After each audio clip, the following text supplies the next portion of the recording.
Hi everyone, this video is on exercise 11C, and in this video I'm going to do parts C and D. So this section is all about integrating using trigonometric functions and using trigonometric identities. So in part C we want to integrate sine 2x cos 2x, and so as we said, there are some certain standard results that we need to memorize. And then there are also some other cases that, like part C, when we see sine 2x cos 2x, this is not one of those standard formulas. So what we can do instead here is to use a trigonometric identity so that we can rewrite this in an easier form.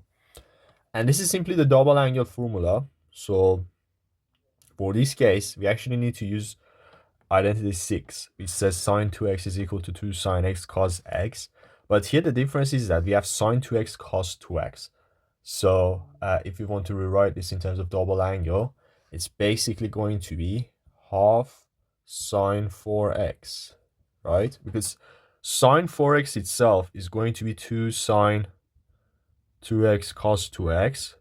But since here it's just sine, it's not 2, we also need to have this half, so that this half times this will just give sine 2x cos x.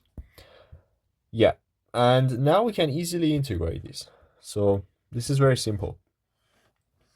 First of all, we have this half, and then we can basically differentiate inside, which is 4x, and that's just 4, and then that comes out as a reciprocal, which is 1 over 4.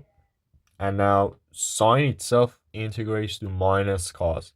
So we have minus cos 4x plus c. So the entire thing altogether is minus 1 over 8 cos 4x plus c. Okay, part D. Now for part D, we need to first expand the bracket. So we get 1 plus 2 sine x plus sine squared x dx. And integrating 1 and also 2 sine x is very easy.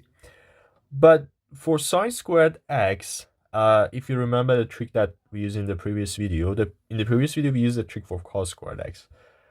So essentially, again, it's just one of the other identities that is also very helpful, I mean, very common. So when we see sine squared x in integration, as soon as we see sine squared x, we can replace that with a half minus cos 2x over 2. So that's essentially the trick that we need to use for this question. So 1 plus 2 sine x plus half minus cos 2x over 2.